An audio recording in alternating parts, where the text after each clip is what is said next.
episode 2, Winning with Kids.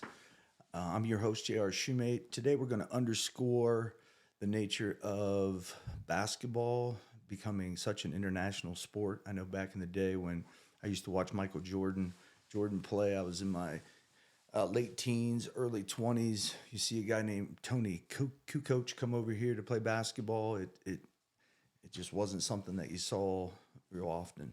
In today's game, you've got hundreds of players from overseas coming in here to play in our colleges. You've got them coming over here to play in the NBA, and I'm here for it. It's made it a better game. It's made it more competitive. We're getting some great players from overseas, and we're just going to underscore that today. We got a couple of great guests that are playing over in Europe right now that we're going to chat with about today's topic. You think about the NBA right now, you've got Giannis, you've got Jokic, you've got Luka, you've got Embiid, you got Wemby, SGA, a bunch of really good NBA players. As a matter of fact, five of the last MVPs in the NBA have been foreign players. So they're making a huge impact on our game. Unfortunately, I think it is cutting down on the viewership of the NBA and possibly even college. I know the transfer portal has a lot to do with that as well, but you just don't know the players from year to year in college, and you don't have that relationship with the players as they leave college and they go to the NBA. Like you did back in the day, you would see a kid play for 2 or 3 years at Duke, and then you would, wherever they went to play in the NBA, you would follow them and you would watch those games. So I do think it's cut down on the viewership of NBA games and maybe even some in the college game, but I think it's great for the game. We've got hundreds of players that are leaving our colleges and going overseas and playing and getting great opportunities.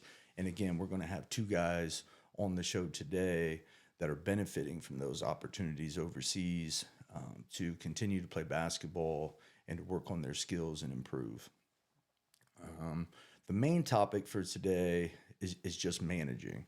We're all managing a lot of things, whether we're managing our work, whether we're managing our home lives, whether we're managing our Verizon account, which I don't want to manage, but they tell me I need to do that.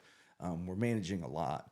And today's topic in sport, and it's something you see from youth sports all the way through professional sports, is you see, either players managing a coach's system or you see a coach managing the talent of his players. And that's kind of what we want to really focus in on today. And we're going to use first the Super Bowl in order to illustrate that. We're going to use NFL football in the Super Bowl. And once you get past Taylor Swift, the romance, Usher, all the commercials, you really got to a great football game. It was fun to watch. It was extremely competitive. There was a lot of back and forth, and just love watching the game of football. Love watching a game that was played at that high a level. But when you think about quarterbacks in the NFL, and you think about the language that is associated with players managing the coach's system, you're thinking about check downs, you're thinking about getting the ball to the weapons, the receivers, the running backs, the tight ends. You're thinking about schemed plays. When the coach calls, two or three routes, you're looking at those two or three routes and you're trying to get the ball to those people. You're thinking about great blocking, great execution, complementary football, punts, the defense is going to win, do not hurt the team kind of mentality. When you're talking about coaches managing the player's talent, you're thinking more about a player that's scrambling, reactive plays. You may have a play that's broken that the quarterback makes something of, things that are off script, undesigned plays, turnovers.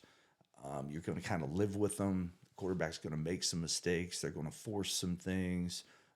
You're thinking about playmaking. So you've got this balance between the player is managing a system and the coach is managing that talented player.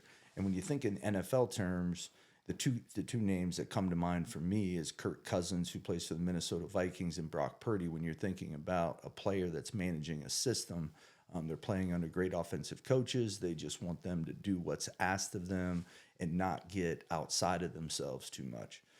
When you're thinking about coaches managing their talent, you're thinking, on the extreme end, you're thinking about Lamar Jackson, you're thinking about Josh Allen. These are guys who make a lot of plays off script, and their coaches more managing their talent. Now, how does this topic of managing players versus managing a system, how does that come back to youth sports, parents, coaches, players at all levels? And parents, and rightfully so, a lot of times, sometimes not, you hear them say, "You're holding my kid back. You're not letting them, show all they can do. You're underutilizing the talent of my son or daughter." You hear that. You hear that from parents from time to time, and I'm not bashing them. I'm here for that. And as a coach, if I'm not utilizing your son or daughter to their full ability, then I'm holding the team back in some regard, because there's some untapped potential there. Oftentimes there is reasons why you have to kind of scrape a little bit off the top of a kid so that it fits a little bit more of what you're trying to do as a system. From a coach's and player's perspective, the great ones are thinking of it in terms of floors and ceilings. So if you have a high ceiling, that simply means that you have a lot of potential. There's a lot there. There's a lot that's untapped. You have the capability of being really, really good at whatever it is you're doing. If you have a really low floor, that's not good. That means you're driving in a car that's a 1985 that hasn't been maintained well, and something could go wrong at any moment, right? You don't want, as a player or as a coach, to have players that have really low floors. You want to raise their floor. And in going back to the NFL example, Lamar Jackson is a guy that I don't think you can argue, with all of his God-given talent and ability, has an extremely high ceiling, right? I mean, he moves around well. He makes plays that are off script. Throws the ball extremely well. There are a lot of people that criticize him because he doesn't stay in the pocket long enough. The games I watched him play this year, he was in the pocket. He was throwing balls extremely accurate. Has a really, really high ceiling, even more of a high ceiling than someone like Patrick Mahomes, who's a great player. But Patrick Mahomes has a higher floor than Lamar Jackson, meaning Patrick doesn't make the mistakes that Lamar does. Lamar has turned the ball over, and those are things that you want to stay away from, regardless of what sport you're in. You got to value the ball, and although all quarterbacks have interceptions, all quarterbacks fumble the ball once in a while, standing back there with all those 300-pound men chasing them. You want to make sure that you're making as few mistakes as possible. And I think, Patrick's a great example of somebody with a high floor, and Lamar Jackson's is a great example of somebody with an extremely high ceiling. Great coaches, great players, they have a keen awareness of their ceilings, right? So great players know what they're capable of going into games. The coach has to do a really good job of understanding, does this player understand his ceiling? Does this player understand her ceiling? And if they don't, then you got to clean the windshield and get them to understand just exactly how good they are and what their potential is. The last thing that you want to do as a coach is hold kids back from skills and the plays that they could be making that they're not. And that's part of a really good middle school, high school, and even college coach. And I would argue, in some cases, pro coaches, just making sure that players know exactly how good they are and what their ceiling is. So great players understand their ceiling. They understand the value of a good high floor. And then great coaches also understand the ceiling of the players they're playing against. They understand the ceiling of the teams that they're playing against. And that allows them to get their team ready to play against those teams and to take away those things that they want to do to maximize the ceiling of the other team and the other players. So when you're talking about managing, system versus managing great talent and great players, you want to think in terms of what is, as a player, you want to think from what is your ceiling? What is my floor? I don't want to be hurting my team. And then as a coach, you have to do the same thing about each and every one of your players and try to get the most out of them. And like anything else, we talked about in the first episode, it's a balance, right? You have your personal life, you have your work, home life. And if you're at work and it's consuming you at home, it's gonna it's gonna throw off the balance at home. If you're having trouble at home, you're going to work, it's gonna throw off the balance, and you're gonna have struggles at work. So maintaining a great balance there is important. In terms of teachers, parents, we talked about this last episode. You've got to have a balance between control and support, right? You've got a classroom full of kids. You got to have control of that room, but you also have to support the kids and make sure that they're able to reach their potential. As a parent, if you're too controlling, anybody who has kids knows that at some point they're going to be looking for independence pretty much from the age 10, 11, 12, all the way up through. And if you're lucky enough, you might get a 6-year old that's looking for extreme independence. So you've got to do a great job of allowing them to explore on their own. It's kind of that trust and verify system where you're supporting them. You got a guiding eye. You're putting a good environment in place for the kids, but you've got to be in control, but you've got to be supportive at the same time. Again, that balance. And that's what we're talking about here when we talk about managing.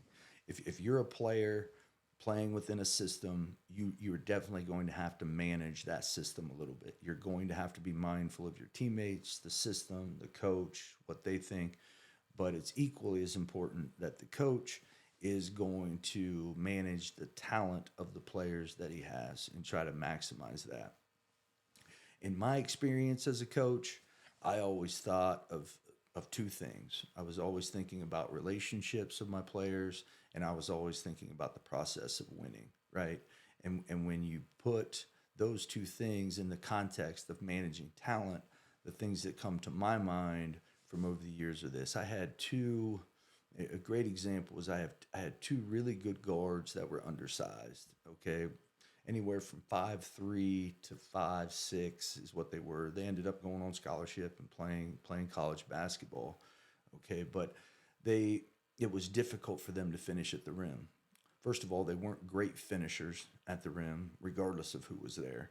But playing against the teams that we played against, you encounter larger humans at the rim in all situations when you're playing basketball. But given some of the teams that we were playing against, they saw some guys that were 6'6", 6'7". I mean, we went down to South Carolina and played against Asia Wilson. The gal who played at Afrocentric, last name Walker, I think she was 6'2", 6'3", long, lean. And playing against those teams, it's very difficult when a smaller player gets in there. So that's where one of the areas that we asked those two players in particular to sacrifice a little bit. We scraped a little bit off of the ceiling to make certain that it was doing what we needed to have happen for the system that they were playing in. So instead of getting TTRs, which we termed as to the rims, we were getting kill box touches, meaning we were getting to the logo, that area in the upper part of the foul lane where you could draw defense up so you could dump it down to our bigger humans, or you could kick it out to kids on the perimeter who were able to knock down shots. You were drawing a crowd instead of dribbling into a crowd. And that's one example of how we manage the talent of our kids. And I always told the kids that, it doesn't mean that you're not going to be a finisher when you get to college, right? Or you're not going to be able to finish with a little more creativity or modes when you get to college. You're just not there yet. And we were constantly working on that stuff in the off season. But I think that's a really good example of, over communicated with the kid, making sure that they knew that, we think you're really talented. This is something that we're going to have to pull back on a little bit and take away from some finishes at the rim to help our team. The other thing that, that really helped with in terms of our team is that we weren't the biggest of teams. Like, we didn't have girls that were extremely strong. We had hybrids. We had long, lean kids that were skilled.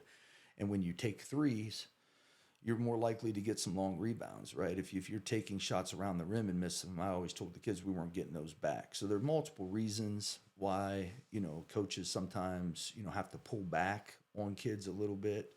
And we don't like to do that, but there are times that you just have to do that. And then we think about the process of winning, along and put that in the context of managing. Here's how we maximized some of our kids' talent and let them do things that I think coaches don't take advantage of enough in the game of basketball. So we had my last 2 or 3 years, we had 5 kids that could push the ball. So when the ball came off on a defensive rebound, any of our kids could get it and push it up the floor. And that puts the defense in a real bind if you've got your 5, or what we termed as the rim run, pushing the ball, because oftentimes who's picking up the ball? It's a guard. So then that leaves, their biggest player guarding possibly our point guard, or at the very least, one of our 4 guards, because we played a 4 guard system. And like I said, sometimes 5 we would have on the floor. So making as many players as you can able to push that ball up the floor and get early offense, that was really an exponent for us, and was really a great use of our kids' talent that may not have otherwise been used in a traditional system. Creating space is something that we did more and more as the years went on. Traditional offense talks about floor balance and screening a lot.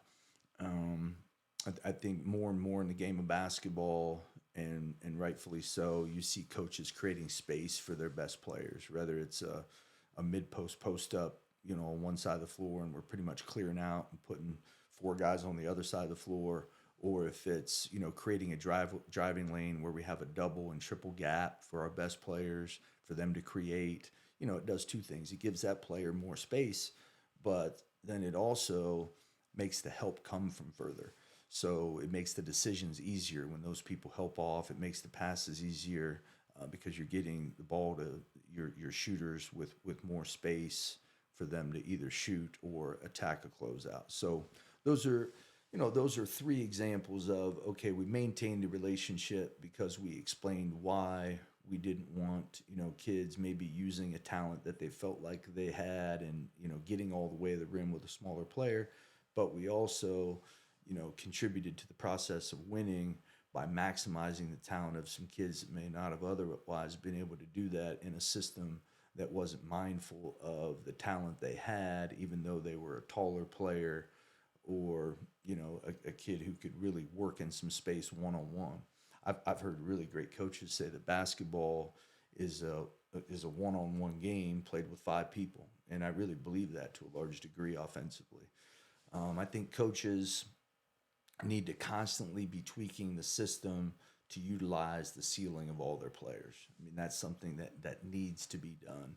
And then, constantly having those conversations with your players about, hey, we're just not there yet, especially when you're coaching younger players, because you never want them to feel like they're limited in the things that they can do. You want them to reach, all the goals, and get better in all the facets of the game that you're trying to get better at. Sometimes those facets are really good for your team, and other times they're things that you need to limit. And something, in terms of managing that we can all relate to is putting your teenager behind the wheel of a car, right? I've got a 15-year-old who is very soon going to be able to drive. In June at 15 and a half, she can drive. And her mom and I have been having a lot of conversations about whether, this is something that she should be doing when she is having trouble getting assignments turned in. So your kid, you spend 50 hours in the car with them. You're constantly evaluating. Ultimately, they have to take a test. Does my kid have the talent and the ability to get behind the wheel of a car? Those are questions that we constantly have to be asking as our kids approach the age of 16. And then we've got other things we have to manage. Once they get on the highway, are they ready to get on a highway? Are they ready to drive at night? Are they ready to drive in the snow? Are they ready to drive in rain? Are they ready to drive long distances? Those are all things that we have to think about and we have to manage. And it's similar when you're coaching.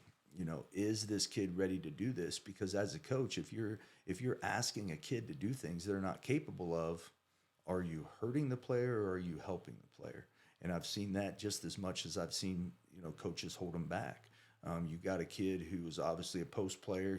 They're not shifty, and you see the coach working on what I would term as double moves, where they're going between the legs, behind the back, trying to be shifty, and you put them in a game, And the defender's going to look at him like, "What are you trying to do?" Right? I mean, the kid is just not ready to do that. So, as a coach, you got to be competent enough to know what the ceiling of your players are, and you have to understand the value of a good high floor. The next thing we're going to do is we are going to get our two guests on. We have two guests waiting over in Romania, and we're going to get them on the show here today.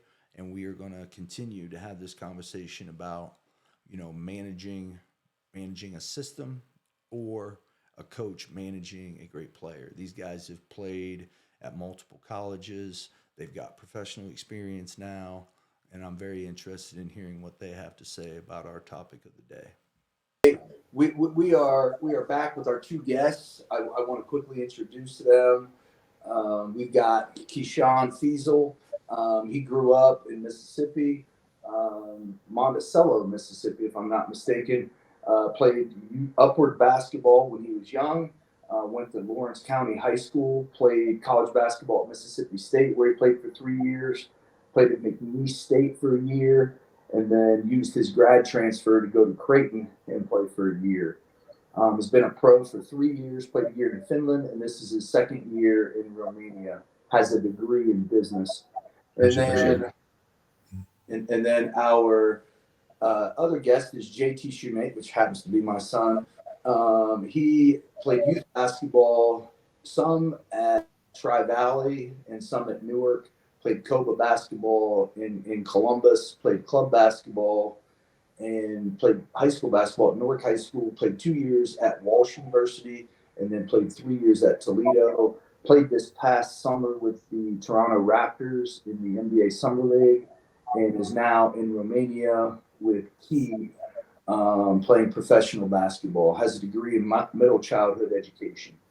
My first question here is for Key, right? So I'm watching a tournament this past Thursday. I'm watching a high level tournament. It was a high level basketball game. It was fun to watch. Probably the best game I've seen you guys play. You hit a three with like 3 minutes and 50 seconds left to put your team up 8. It looks like we're going to win this game, right? And then they spray ahead of 3, end up hitting it. Looked like there was nobody playing defense. They hit a 3. We go back up 5. We take it down, turn it over. Then they come in, walk into a 3 up top. Then we're 2. So didn't finish the game the way you wanted to, but I'm telling you, it was a great basketball game to watch. It was a high-level game. Felt like I was watching guys who can really, really hoop. But just put into context for me that tournament and what you guys are looking forward to the rest of the season. Because as we sit here, the viewers of this show and myself as a fan and a father, I don't know where you're going over there right now. There's too much for me to try to decipher online in terms of your records and what the rest of the season looks like. So if you could put that into context for us. So essentially, you have domestic league, which is just the Romanian league, and then we're in another competition called EMBL, which is like a European league. So it's like different countries that we go and play for one championship there. And that cup game that you were speaking about, we have cup games throughout the regular season. Like they're regular games, but they count as like cup qualifications. So you play those games, and like whoever has the best records, like make it to like the final 8, so the semifinals, and then you go there and play that tournament in one location. So regular season games that count towards this one cup. So it's basically like a mid-season tournament, just what I'm saying, to compete for a mid-season like cup. That's basically it. But yeah. Okay. What do the tournaments look like moving forward? When is your next tournament? Like when will that start? Just approximately. So I think we're done with actual tournaments, but as far as like the other league we in that's outside of Romania, the EMBL league, that will start say like in the next month or so. But we qualify for the top 8 in that as well. So we be playing for the tournament, quote unquote tournament playoffs. This is basically the same thing, to compete for a championship in that, which is you know like I said, European league. So you have the domestic league, which is the Romanian league. We just play that, and you play for a championship, just like at the end of like high school and Okay. back in the States. But yeah. Okay. Okay. Hey, JT, it's your first year as a pro. You're the only rookie on the team, as I understand it. What has this year been like for you? Talk about some of the ups, some of the downs. How's the transition been? Not only in basketball, but living in Romania. Um, yeah, I think the biggest adjustment is just not being a part of college life anymore. I mean, you're now doing this as a job, and for me, that was pretty odd at first, especially when I felt like my coach might not have been all for me at the beginning. Like, it's clear that he has belief in me, but as I'm out there playing, it felt like I was getting a lot more of the butt of his criticism at times.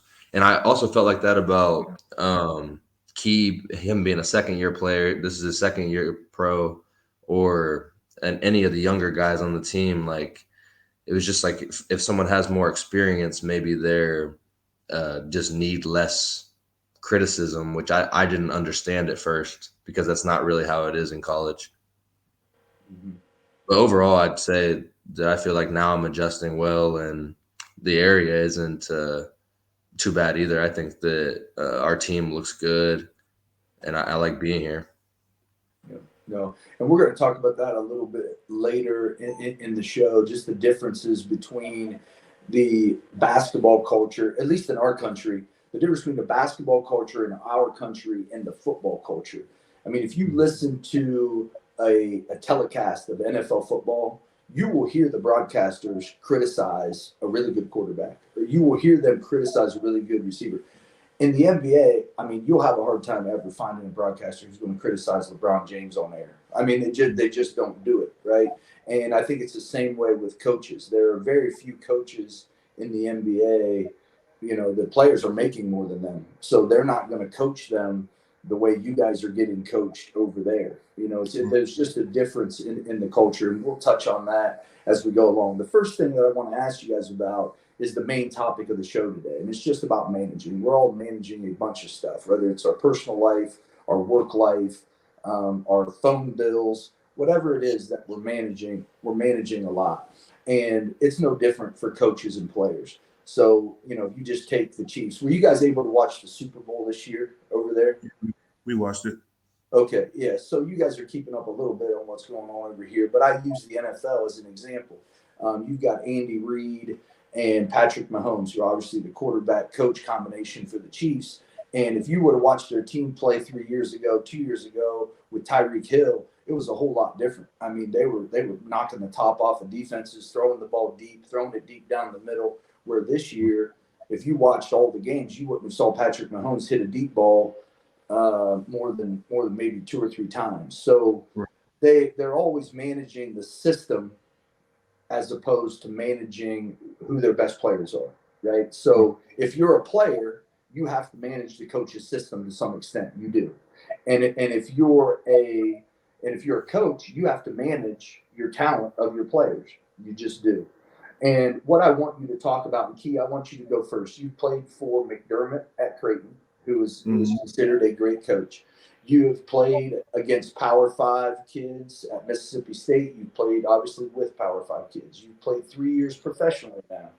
Just talk about how, you know, maybe from a player's perspective or a coach's perspective, how that managing goes on. Like, give me an example of a coach that you've seen that has changed the way they coach, given the talent that they have, or a player that has had to adjust to a system that maybe Right. they weren't as comfortable in as they would like to be.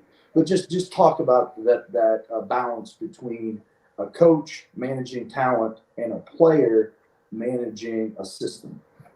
Right.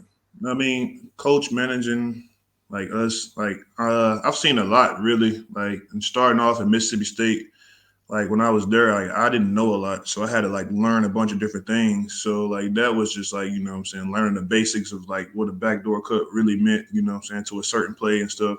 But as time went on, I realized like coaching really matters. Like I didn't realize that, but I realized coaching really matters. And like with that, I've realized how like different coaches manage different things. So when I was at Creighton, like coach taught us a bunch of stuff. Like I said, I never really like thought about, and he managed us like with our team really well. And like the previous teams that he had, he used like some of the same stuff, like most of the same stuff, and like I feel like he did a good job doing that. And I think that came with recruiting too. Like he recruit players that fit his system. Like I feel like that's the thing you can do in college. Whereas over here, you get players and you adjust, what I'm saying, to the players. And I saw that my first year. So my first year pro, like I came from, like I said, Creighton. I didn't play as much, but the year before I played a lot at McNeese. So the coach last year in Finland just took a lot of the stuff that I did at McNeese and like implemented it within the system, in Finland. So I thought that was pretty cool. Like what baseline screens for me to get the ball like on my favorite block, the right block, and like I don't know, like I felt like that was like one thing that opened up my mind as far as like like adjusting to the players over here versus like the coaches in the States. You know what I'm saying, having their own systems and then having to implement it there. And yeah, I mean here it's been different here for me really. Like I'm not, what I'm saying, one that gets a lot of play calls called for myself. I really just go out there and take what's given to me. So like, managing that is like different for me. So I don't really have a, what I'm saying, clear answer on it as far as like being here because it's like different for me. It's my first time experiencing this. So yeah. Good. And you would definitely expect a coach who's coaching professionally, whether it's here or whether it's abroad, to understand how to adapt and have more Right. systems in his mind and more actions to be able to fit the talent that they have. Yeah. And we're gonna talk a little bit later about the adjustment you have to make when you're going from level to level. So when you were in high school, I'm sure you were the focal point of that team, and then Right. you go to Mississippi State, and now you got to make a full-on adjustment to not only a system but the amount of time you play, the amount of touches you're getting, Right. and we can talk about that a little bit later as well. But JT, you're coming from Toledo, was your last long-term basketball experience, and you had a really good coach in and of himself with Coach K. He's won a lot of games there. He's won the last three big championships. You had a kid named Ryan Rollins. I believe he left after his sophomore year, if I'm not mistaken, to go pro, and then you guys were left without him your last year there. You had some really nice players that had transferred out after your freshman year. So just thinking about some of those years, think about possibly some of the things that Coach K did that were different the year after he lost some of that talent, or it may be he did things different when he brought in new talent. But if you can just think of any examples of maybe how Coach K mitigated the talent coming in or going out. I think that he definitely had a design to where he knew who he wanted to get, how many looks, and where he wanted him to get those looks from, which was why we were really successful within our conference because honestly, it seemed like teams could know what we were going to do or what we were trying to do, and it really wouldn't matter that much. And some of that was on the fact that Ryan was a really good scorer from all three levels. So it was tough to stop anyway. And then he drew a lot of attention. I could talk about how my 3-point percentage went down after he left because not as much attention was being drawn. But I think that from Kay's perspective, he just kept maybe trying to get the same looks for people, but with the addition of or with the loss of Ryan, I think it was just more point guard oriented because we had Ray J after that. So he kind of gave him the reins of our offense versus Ryan having free reign to, take those type of shots. End of the shot clock, the ball was going to be in Ray J's hands after Ryan left. Before it was definitely going to be in Ryan's hands. So he knew exactly what he wanted out of those moments, and we were really good at getting that. Mm-hmm. Yeah, and that's something I saw. And JT, your shooting percentage didn't go down all that much. It couldn't have because I think you shot almost 50% in college from three. So yeah, I understand there was a dip, and I know you pay attention to that, but it was pretty good regardless. The other thing that I wanted to talk about is just the players that you had in your program that may have been underappreciated. Okay, so think about the players in your program that may not have got as much time. And I don't want you to talk about voluntary because I do not want you criticizing or having commentary about your coach right now. I doubt he's watching this show when it comes out, but I don't want there to be any chance of that. But when, so let's go back to the Super Bowl. Let's talk about Brock Purdy, Mr. Irrelevant is what they call him, right? He's the last player taken in the draft. He's got a $5 million contract. Mahomes has got a $450 million contract.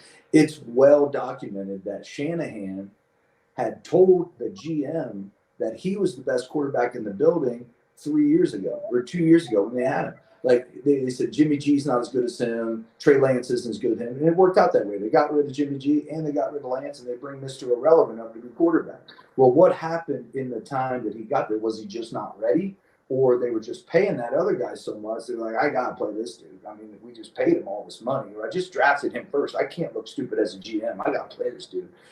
So just think of, and in your world, what we're thinking about agents, right? Agents talk to GMs and they garner promises from them. In college and in high school, you're probably dealing with some politics. So I call it the two poisonous peas, promises and politics, right? So think about the guys that you played with, whether it was at Mississippi State, whether it was at Walsh, whether it was in Finland, just guys that you felt like, man, this guy should be playing. I don't understand why he's not playing. Were there guys like that? Have you seen situations where politics and it must have been promises? You don't know what happened behind closed doors, but it must have been promises. I see it every day in college sports, and I hear about it in pro sports. Obviously, I'm not in the know in the NFL and the NBA, but I hear about it. So have you guys had those situations where it's just obvious a guy should be playing and he's not, and this guy should be sitting and he's not? Yeah, for sure. Yeah. For sure. I can speak on two different instances, really. Like, personally, I experienced like some of that at Mississippi State. And like in two different ways, kind of like one way, it was like these guys are really talented that's in front of me, but I'm also talented, So I was getting the back end of it. I'm like, I should be playing, what I'm saying? Like, I don't understand, what's going on.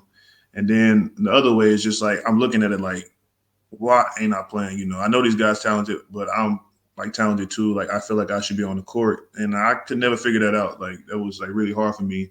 And then in Finland, like, we had this one guy. It was crazy. Like, I don't know. This really opened my eyes to like the professional world over here in Europe. So he was first leading scorer. He averaged like 17 points and like 7 rebounds. Right, like he was like really good. And he was like top 4 in the league in like offensive efficiency. Like, he was really good. And he got fired. But they didn't just fire him like right away. Like, they brought in another guy that was like working out with us, you know what I'm saying? Like, he was there practicing with us and stuff like that. And eventually, like, they sent him home. And like, I was always wondering why. So I actually asked like the assistant coach myself. I was like, what was the reasoning behind that? Because I thought he was like really good. And he was like, he's bottom 4 in defensive efficiency. So they said he wasn't playing no defense. And I was like, that's kind of crazy. They didn't even like mention it to him, like, that you're not playing defense. Like, they could have said something to him. They just like rooted him out by bringing in another guy, and it's just like, go on by your business. So yeah, I mean, I don't know. Over here, it's kind of cutthroat in a sense, but those instances happen, and it's just situational based. I feel like sometimes. Mm-hmm. JT, have you seen this along your ride? Whether it was at high school, Walsh, Toledo? I've seen a couple of cases of it, but I think in high school it was just a weird case of nepotism. But I won't get into names of anything like that. You know exactly the case that I'm talking about. But I remember a loss of talent there, and I was just like, man, because this was a person who I saw playing with me until we were seniors, and then didn't play basketball after their freshman year. So that was just a weird case. But at Walsh, I also had the experience of seeing someone that I was close to there. So maybe I'm a little bit biased, but completely unbiased from just an external looking in. This person was a better one-on-one player, 100%, than the multiple people playing in front of him, and a better defender than the two guys playing in front of him. and he was a shooter type, just like they were. Percentages for 3-point shooting would have been the same, probably. Um, but he was a guy that just didn't have a lot of confidence in himself and couldn't find his flow within that role that the coach wanted him to play. So I think it was kind of just a testament to, if you don't know how to play within the system that you're in, it's not going to work out either way, because he was 100% a better player than who was playing in front of him. And it was a textbook case of that. Yeah, it's tough too. Like seeing people that you actually make connections with, like not get the opportunity that they should is really tough. I've seen that. So Yeah. And that's one of the really good positive things about the transfer portal is that, people can leave if you see that, because there are coaches that, having been a high school coach, I'd like to think I've never been like this, but there are coaches that they get something in their mind and they just don't want to think about the ceiling of the other player. They don't want to think about what the other player can do. They want to pacify the player they promised, or pacify the player that they know has the personality that's going to be, hurt if they're not playing all the minutes. So they just give in and they play them, even though it hurts the culture. It hurts the team in the long run. I turned on a USC game the other night, and I don't watch USC basketball, but I just turned it on because it was the only thing on. And they spotlighted Bronny, and they had his stats at the bottom: 6 points, 3 rebounds, 1 assist. I had never, ever seen a person spotlighted before a game that was averaging 6 points, 3 rebounds, and 1 assist, right? And they're also talking about him being taken in the draft, right? So this guy is in all likelihood going to play in the NBA. Now, if that's not, a bit of politics, which you can understand. I mean, his dad is LeBron James, so probably put some people in the seats, but it does negatively affect. Look at USC's record this year. right. It's not good. It's not good. They don't look good at all. So, sports is supposed to be a meritocracy. It's supposed to be one place where we can go and expect to see the best players play. And I think the point is here, that's not always the case. And being able to understand that and pivot and find a better situation is really important for parents and young kids. And, that's why I believe in transfers for high school kids. I think it should happen. I don't think you should be running from work, but I do think you should be running to opportunities. So thinking about system, right? You've got to play within a system. You guys are also very talented. I think both of you are really good players. I mean, you can play inside, you can play outside. Today's game calls for versatility. Both of you are extremely versatile. Hit threes, efficient, play great defense. Are you guys? Do you feel like you're better in a system, or do you feel like you would be better if the system was a little more free flowing? I'm not talking about voluntary specifically. Obviously, I don't want to talk about that. I'm just talking about in general. Do you feel like you're a better player within a system, and maybe tell me why? And then, or would be a better player if it just, gave you a little more freedom? What are your thoughts on that? Key, I'll let you go first, and then JT, I'd like to get your perspective too. I mean, honestly, it depends on the system because like there's some systems out there that don't allow like bigger guys to be successful. Honestly, like they're rooting out like what I'm saying, like certain bigs and stuff like that. And I feel like sometimes as a big, you put it in a box. You only going to be able to do this certain thing in a certain system. So for me, like being versatile, like I've always felt like I was able to do more than just one thing.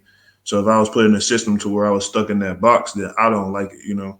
And then that answer would be I'd rather be in a free flowing, like, what I'm saying, system versus if I was like at Creighton, for example, like we had a great system to where the bigs was able to step out and, what I'm saying, play make and do different things like with the basketball.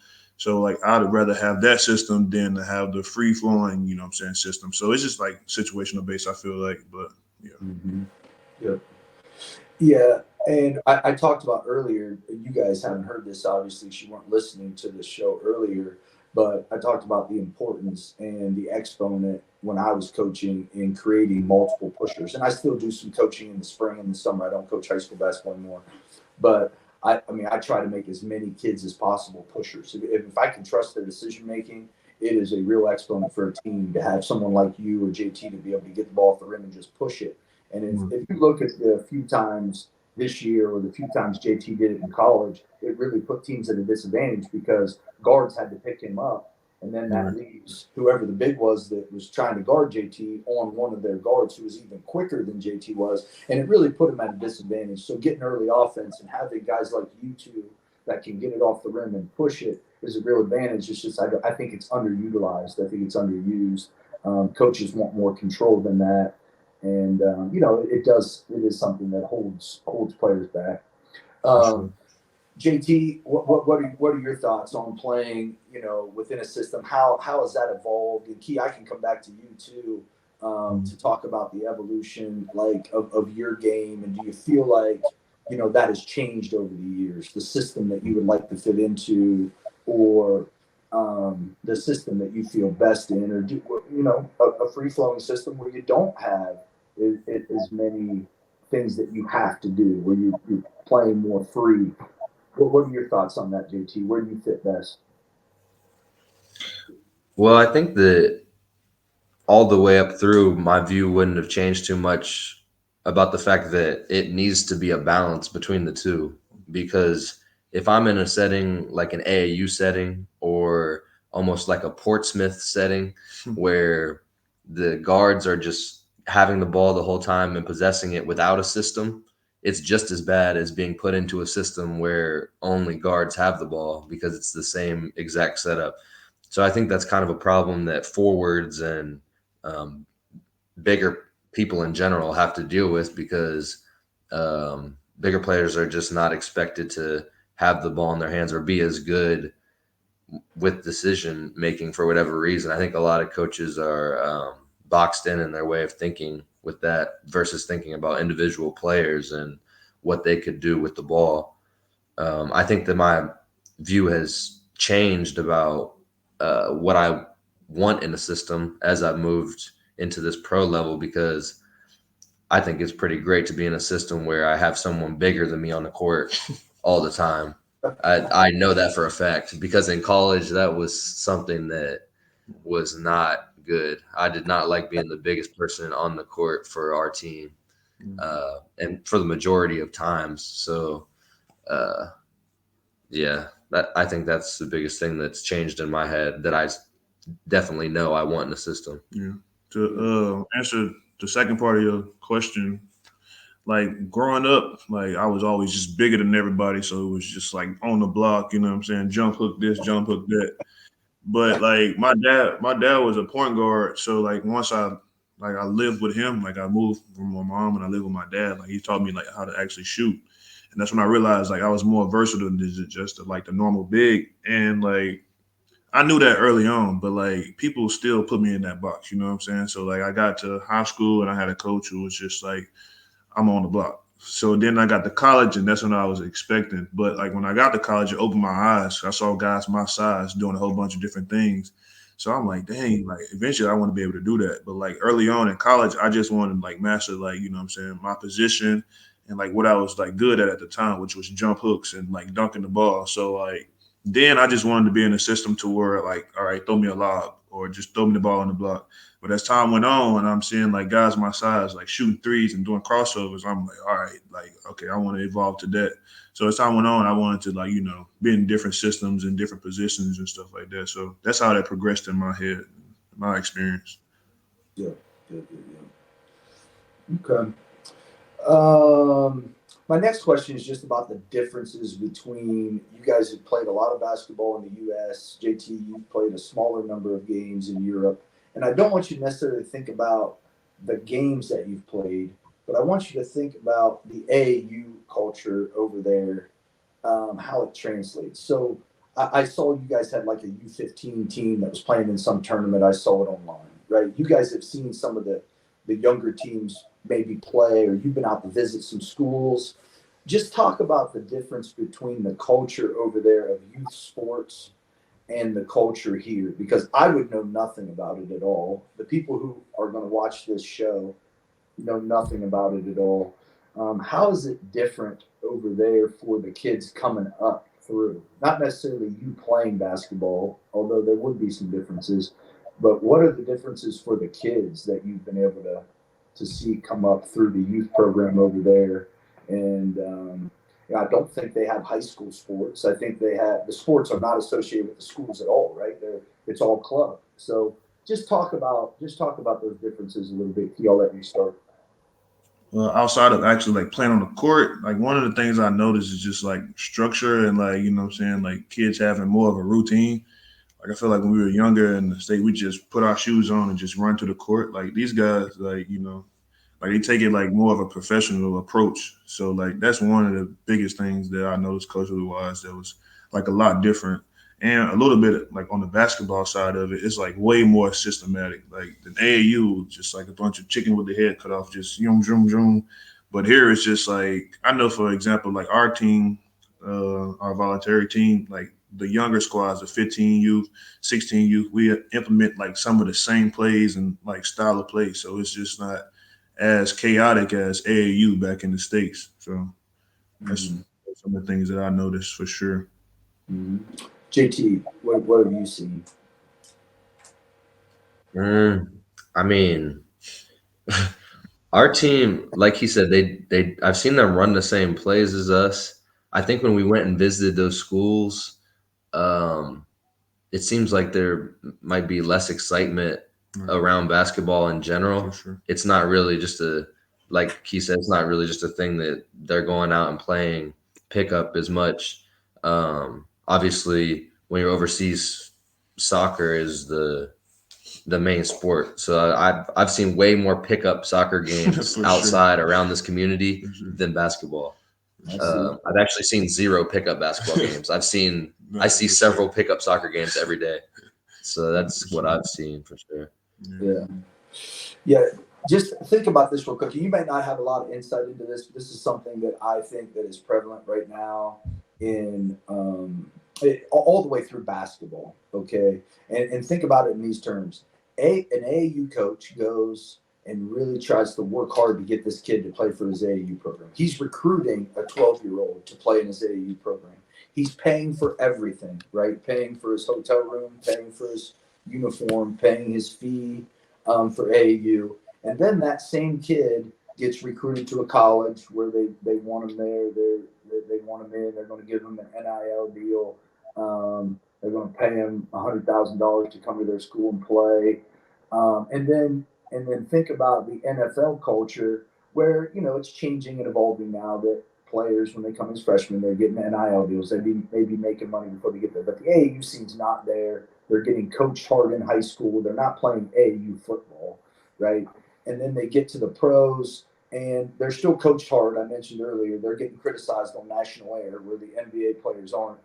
I mean, what do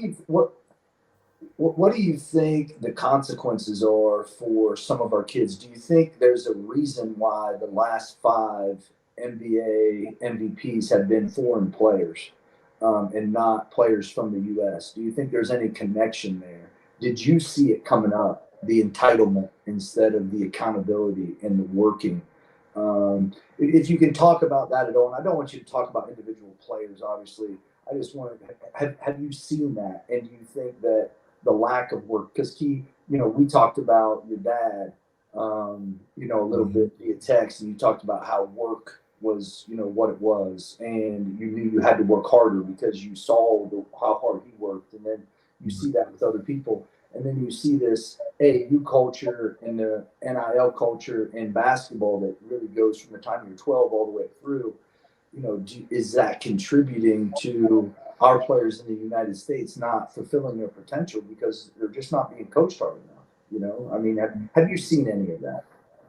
Man, I saw a little bit last year, and when I was in Finland, like not to talk about specific players, but I came in with 4 other Americans, and out of those other Americans, I was the only one that was left at the end of the season. We had hired a whole bunch of like other ones, and like not with any, not all of them, but I feel like certain people was like entitled, what I'm saying, because they had been at such high levels and like before and stuff, and they just felt like it was whatever they say, like be all, So like I felt like that hurt them because, they obviously wasn't there anymore. And it's like they were stuck in that mindset. So like I feel like that's also what happens like in the States too. Like people, what I'm saying, they play like coming up, they always like number one and number two, and they got all this everything they ever wanted, spoiled and stuff like that. I mean, it's not everybody, but they always. I mean, not always, but some of them feel entitled, and when you feel entitled, you don't. You know what I'm saying? Not always, but you sometimes you don't work as hard, and when you don't work as hard, like other people start to catch up with you, just because you was like more talented at a younger age. Like that talent is not gonna like carry you all the way to the top. You have to put that talent with the work. And people that work with a little less talent, they work harder, they're going to catch up and like overstep you maybe. So yeah, I definitely have saw it like firsthand.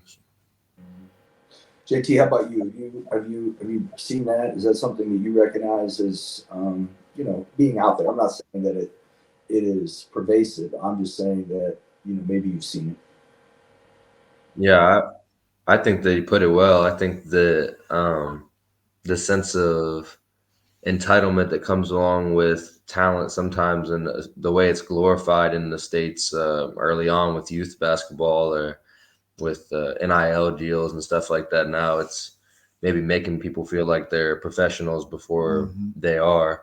And I know there's no reason for a lot of the kids over here in European countries to feel like they have any reason that they are better than somebody in the game of basketball, which, I mean, at the end of the day could lead to them sticking with it longer. Because if you feel that your expectation isn't matching the reality of your situation, then we might see some players that could have played overseas not able to do it because they're not being coddled how they were in college. So it might be something to keep an eye on. I saw that firsthand too. I had teammates before. I'm not gonna say which team or names, but they tried to come overseas and like they lasted like at most 2 weeks. It was like it's too hard. Like I'm not getting as much food as I like. Like the place I'm living in is not up to my standards, and they couldn't do it. And they tried again the next year to go back overseas, and it was just too hard for them because like after being like a 5 star, it's a lot different than coming over here and not really having a name as much. So yeah, Mhm. that's definitely facts. Yeah, I mean, sometimes we're just setting our players up. I mean, there's a reason why guys like Nick Saban, I mean, he's getting the best players. But, I mean, Sean and I were talking about this off air that, you watch LSU's coach, Ken Mulkey. Um, you watch USC's coach, Don Staley, in the women's game. I mean, they coach their players. Like they coach them, and they coach them hard. And the players who want to work go there. And, they're getting the best talent with players that want to work, and that's why they're dominating the sport that they're in right now. And that's what you want. You want that combination of talent and somebody that's going to go work. So speaking of that, the next thing that I want to talk about, and we're winding down here. I'm not going to keep you guys all day. I really appreciate you coming on. I know that you had practice before this, and I know you had practice again after this. So I really want to be respectful of your time, and I appreciate you coming on. This is our second show, and I'm really, really grateful that you guys came on to share some time with us. So the best players that you played with, whether it was at Creighton, whether it was over in Finland, JT, whether it was at Toledo, Walsh, wherever it was, the best players you played with, just give me some qualities of those players. So, our viewers can hear the things that this made this guy a great player, and maybe talk about why a little bit. Mhm. Key, you want to go first? Yeah, I don't know if you heard the name Quindary Weatherspoon, but he played at Mississippi State. He was with the Warriors. He won a championship with the Warriors, but he's been in the NBA, different teams here and there, and I think he's in China now. But really good player, like I said, best players I played with, one of the best. And like one of the things I noticed with him, like that stood out, like more than anything else, was like the way he wanted to win so much. Like whether that was just one down and back, like we're doing a shell drill, like if he lost, he was like pissed off. And it was just like something that always carried over. Like he was a winner and like they carried over to the games. Like most of the defensive drills, he never lost. If you was on his team, you was most likely going to win just because he like cared that much about like every small thing. And that went until his like work ethic too. Like he wanted to win so much, he put in so much like extra work. Like I know it's like a cliche to say like work hard, you gonna become better and stuff like that. But like the way he worked was just like different. Like he was always putting in like extra. Like I always put in extra too, but he was like going like super hard. Like if he wasn't like full sweat, he felt like he didn't do enough. So like seeing that and like the willingness to like what I'm saying, like just basically kill his body to what I'm saying, just like get better and better and better was like just crazy to me. So yeah. JT, what do you think? What are the qualities that you've seen that that really stood out to you in some players? I'd say that that is a necessary quality that Key just talked about of Yeah. any player that you would see like that. I think the players, the best players that I've seen or played with or against, have also just had a natural confidence to them. Just it's just like it came natural, sort of thing, and it was unwavering. I think a lot of times players, depending on what situation they're in, can be affected by the fact that things didn't go their way on this play or that play, and they get down on themselves. But the best players just keep their confidence up no matter what, and a lot of that is hand in hand with the work that you put in, because I think that's where confidence usually comes from. But there's also a case where a player has put in way less work than another one, but the other player has just more confidence than them naturally, and it's almost like you can waste talent either way. Absolutely. Well, hey, there are 7.888 billion people in this world. That's how many people we got on this globe right now. And you guys are one of about 3,200 if you count the G League and the NBA, and you count, the people playing overseas that are playing professional basketball. So I want you to know that you guys are elite at basketball. You can use that as an objective measure. I have been watching basketball and a love of basketball for a long time, and you guys are super talented. It is fun to watch both of you play. I appreciate both of you coming on today. I look forward to watching the rest of the voluntary season. You guys are a talented team. I've watched JT play since he was knee-high to a 7-foot Indian, and I'm not sure he's been on a better basketball team. You guys have shot makers. You have bigs. You have versatile bigs. Everybody can hit a three. You guys are defending at a higher and higher level seemingly every game. It is really fun to watch. And again, I appreciate you guys coming on today and spending the time that you did, knowing that you guys have a busy day. So thank you guys. I appreciate it. Sure. Thank you for having us, for sure. Yeah, no problem. Thanks, Dad. Appreciate you. Love you. All right. Love you too. Talk to you guys.